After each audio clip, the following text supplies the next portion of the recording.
Hello everyone, मैं advocate Vikrant Hooda और आज हम बात करेंगे हमारे प्ले स्टोर में मिलने वाली उन ऑनलाइन लोन एप्लीकेशंस के बारे में जो हमें प्रॉमिस करती हैं कि वो हमें 0% इंटरेस्ट पर पैसा देंगी।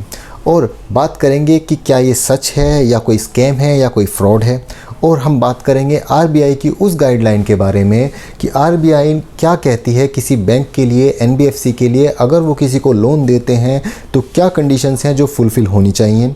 साथ ही साथ बात करेंगे अगर हमने इस तरह की कोई एप्लीकेशन अपने मोबाइल के अंदर डाउनलोड की हुई है तो हमें इसके कितने मुश्किल या कितने बुरे परिणाम भुगतने पड़ सकते हैं। और लास्ट में बात करेंगे उस सॉल्यूशन के बारे में कि अगर किसी ने कोई इस तरह की ऑनलाइन बैंकिंग या ऑनलाइन लोन एप्लीकेशन के चक्कर में फंस गया है तो उसके लिए क्या सॉल्यूशन है।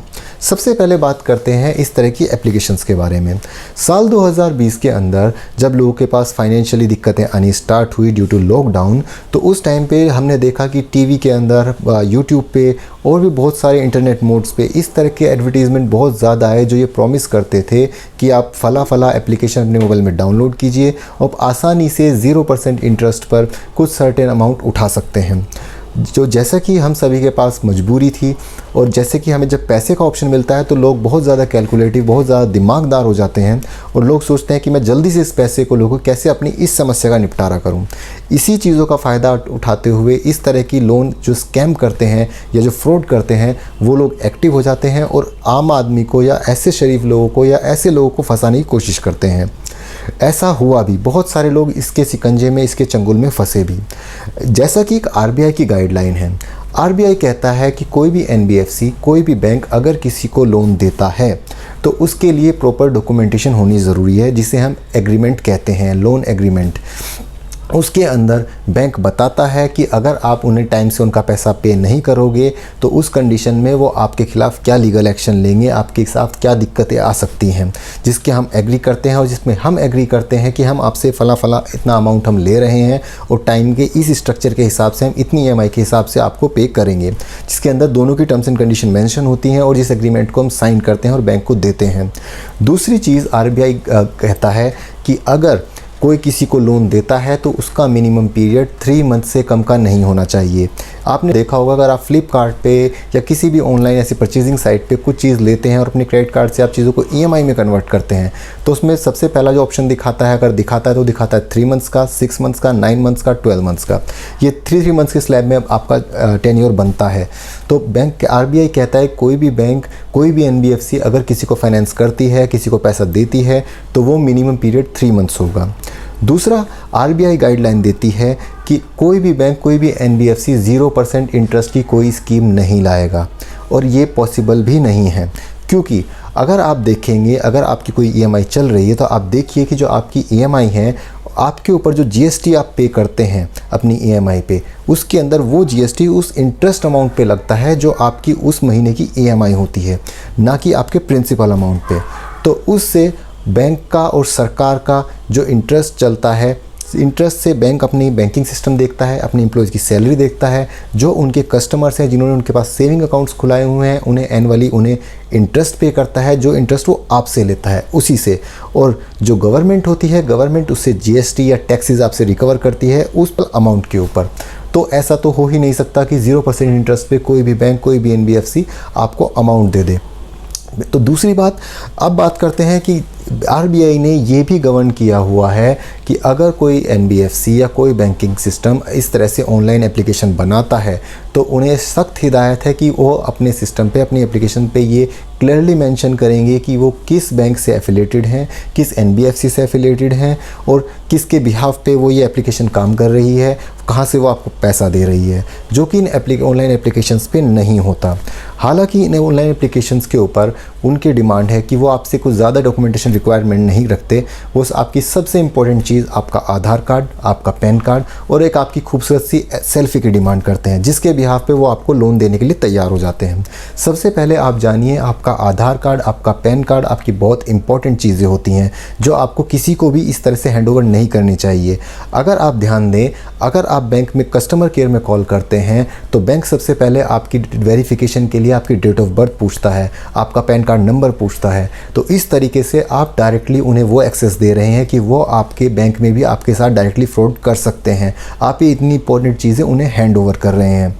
साथ ही साथ आप देखेंगे कि ये इन 3 चीज़ों के बिहाफ पे आपको लोन देते हैं। बेसिकली जो ये इस तरह की लोन एप्लीकेशंस हैं उसके अंदर कुछ टर्म्स पीरियड होते हैं, जैसे 7 दिन का लोन, 15 दिन का लोन, 30 दिन का लोन। नॉर्मली ज़्यादातर वो लोन इस तरीके से देते हैं, वो आपसे 0% इंटरेस्ट का वादा करते हैं। लेकिन जब आप लोन अप्लाई करते हैं, जैसे मान के चलिए आपने लिया 5,000 का लोन, तो जब आपके अकाउंट में पैसा आता है तो आपके अकाउंट में सिर्फ 3500 रुपये आता है। 1500 रुपये वो अपनी प्रोसेसिंग फ़ीस के नाम पे पहले ही काट लेते हैं। लेकिन जब 7 दिन के बाद या 15 दिन के बाद या 30 दिन के बाद जब आप लोन रीपे करते हैं तो आपको पूरा 5,000 रुपये पे करना पड़ता है। तो इतना कैलकुलेशन आप खुद लगाइए कि 5,000 के नाम से वो आपको 3500 रुपये दे रहे हैं और आप रिटर्न पर कर रहे हैं पैसा 5,000 रुपये, तो उस कंडीशन में आप कितना इंटरेस्ट उन्हें पे कर रहे हैं। ये सिर्फ एक फंसने और फंसाने वाली चीज़ होती है। जिस तरह से वो आपको प्रलोभन देते हैं कि आइए 0% इंटरेस्ट पे लीजिए, लेकिन हमें जब ज़रूरतें होती हैं तब इस तरह की चीज़ें नहीं देखते। हम 5,000 की रिक्वायरमेंट के हम 3500 भी लेने को तैयार हो जाते हैं, क्योंकि उस समय हमारी ज़रूरतें ज़्यादा बड़ी हैं। हमें लगता है कि हमारी ये समस्या ख़त्म हो, हमें लगता है कि यहाँ से हम कुछ पैसा उठाएंगे तो हमारी जो फर्दर दूसरे बैंक की EMI है हम वो पे कर देंगे, अपने बच्चों की फ़ीस जमा कर देंगे और नेक्स्ट वीक में जब हमारे पास पैसा आएगा, नेक्स्ट मंथ में हमारे पास पैसा आएगा तो हम इनसे पीछा छुड़ा लेंगे। लेकिन बहुत बार ऐसा नहीं भी होता है। जब ऐसी कंडीशन आती है कि आप इन्हें पैसा देने में फ़ेल हो जाते हैं इनके अपने गारंटी किए हुए टाइम पे 7 दिन, 15 दिन, 30 दिन, तो उस कंडीशन में इनका शुरू होता है असली टॉर्चर करने वाला खेल। जब आप ये एप्लीकेशन अपने मोबाइल में डाउनलोड करते हैं तो ये हमारी एक रेगुलर प्रैक्टिस है कि कोई भी एप्लीकेशन डाउनलोड करते वक्त वो एप्लीकेशंस हमारे मोबाइल का हमसे एक्सेस मांगती है, गैलरी एक्सेस मांगती है, मैसेज एक्सेस मांगती है, ईमेल, जीमेल, हमारी स्टोरेज के लिए एक्सेस मांगती है। और हम जैसे कि हमें लगता है कि हम व्हाट्सएप यूज़ कर रहे हैं, फेसबुक यूज़ कर रहे हैं, ये एप्लीकेशन ही मांगती है और ये हमें लगता है कि रेगुलर है, करना ज़रूरी है, तो हम सब चीज़ अलाउ करते हुए चले जाते हैं। और यही हम सबसे बड़ी गलती करते हैं, क्योंकि इस तरह की जो एप्लीकेशंस होती हैं, इस तरह की एप्लीकेशंस बनाना और उन्हें प्ले स्टोर पे लगाना और प्ले स्टोर पे उन्हें रन करना कोई ज़्यादा बड़ी रॉकेट साइंस नहीं है। तो हमें लगता है कि अगर प्ले स्टोर पे है तो एप्लीकेशन जेन्युइन है, जबकि ऐसा नहीं होता। इस तरह की एप्लीकेशंस आपका डेटा आपसे लेती हैं, आपका डेटा आप उन्हें हैक करने के लिए खुद अलाउ करते हैं और वो आपका डेटा अपने पास स्टोर कर लेते हैं। आपके डेटा के अंदर बहुत सारी आपकी पर्सनल चीज़ें होती हैं, आपकी कॉन्टैक्ट लिस्ट है, आपके मैसेजेस हैं, आपकी ईमेल्स हैं, आपके पर्सनल फ़ोटोज़ हैं, जिसका एक्सेस आप उन्हें दे देते हैं। उस एक्सेस को जब आप उनका पैसा उन्हें रिटर्न नहीं करते हो तो आप ही को ब्लैकमेल करने के लिए किया जाता है। सबसे पहले आपके रिश्तेदारों को, आपके दोस्तों को फ़ोन कर करके बताया जाता है कि आपने कुछ अमाउंट उनसे लोन लिया है जो आप पे नहीं कर रहे हैं। वो उन्हें झूठी झूठी कहानियाँ सुनाते हैं कि ये लोन आपने उनकी गारंटी पे लिया है। अगर वो आपके रिश्तेदार आपको कह के आपका लोन वापस नहीं कराते हैं तो वो आपके रिश्तेदार को परेशान करना स्टार्ट कर देते हैं, आपकी फैमिलीज़ को परेशान करना स्टार्ट कर देते हैं।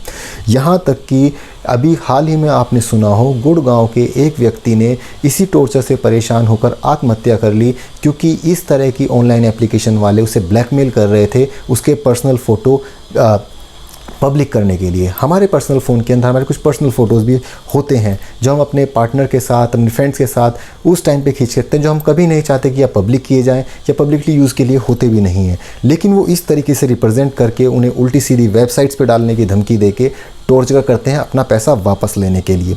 क्योंकि इस तरह की जो बैंकिंग होती है, जो इस तरह की एप्लीकेशन हैं, ये ऐसा अगर जो आपके खिलाफ लीगल एक्शन नहीं ले सकते, 5,000 के लिए आपको कोर्ट में नहीं लेके जाएंगे, 10,000 के लिए आपको कोर्ट में लेके नहीं जाएंगे, तो ये सहारा लेते हैं रिकवरी एजेंट्स का, ब्लैकमेलिंग का, आपको डराने का, धमकाने का, गाली देने का। तो उस कंडीशन में हमें समझ नहीं आता हम क्या करें। बहुत सारे लोग टूट जाते हैं। फिर यही एप्लीकेशन हमें एडवाइस करते हैं कि हम कोई दूसरी एप्लीकेशन अपने सिस्टम में डाउनलोड करें, अपने मोबाइल में डाउनलोड करें और हम इनका पैसा इन्हें चुका दें। मजबूरीवश हमें लगता है कि अभी हमारे पास कोई ऑप्शन नहीं है तो हम ये भी करते हैं। उस कंडीशन में धीरे धीरे जब हमारे पास 8-10 इस तरह से आप लोगों को अपना डेटा दे चुके होते हो तो आप फंस चुके होते हो। हमें समझ नहीं आता कि हम कहाँ से बाहर निकलें, इस रास्ते को कैसे ख़त्म करें। तो उस कंडीशन में हमें घबराने की ज़रूरत नहीं है। सबसे पहली चीज़ तो अगर आपके किसी भी जानने वाले के साथ, आपके साथ अगर कोई इस तरह की एप्लीकेशन यूज़ कर रहा है तो पहले चेक कीजिए कि वो जेन्युइन है भी या नहीं है। जो RBI ने गाइडलाइन दी है वो उन्हें फॉलो कर रहे हैं, नहीं कर रहे हैं। इससे आपको पता चल जाएगा ये जेन्युइन एप्लीकेशन है या फेक है या फ्रॉड है या स्कैम है। साथ ही साथ अपने जानने वाले को समझाएं, अगर उसके साथ ऐसी कुछ मजबूरी हो रही है तो उसे समझाएं कि वो पुलिस के पास जाए, साइबर सेल में जाए, साइबर सेल में कंप्लेन करे। साथ ही साथ आप इसकी कंप्लेन आरबीआई की वेबसाइट जिसका लिंक है www.sachet.rbi.org.in पे भी कर सकते हैं। इसलिए ये वेबसाइट लिंक आप मेरे डिस्क्रिप्शन बॉक्स में भी नीचे देख सकते हैं, उसमें मैंने दिया हुआ है। तो इस तरीके से अगर कोई आपका जानने वाला, आप या कोई भी इस तरह की किसी समस्या में फंसा हुआ है तो प्लीज़ वो साइबर सेल को कंप्लेन करे, आरबीआई को कंप्लेन करे और इस तरह के लिए चुप ना बैठे और ज़्यादा फंसने की कोशिश ना करे। प्लीज़ इस वीडियो को अपने यारों के साथ, दोस्तों के साथ ज़्यादा शेयर कीजिए ताकि उन्हें, अगर उनमें वो किसी इस तरह की परेशानी में फंसे हुए हैं तो इससे बाहर निकल सकें, इससे जान सकें। तो आज के वीडियो में इतना ही, मिलते हैं नेक्स्ट वीडियो में, तब तक के लिए जय हिंद, जय भारत।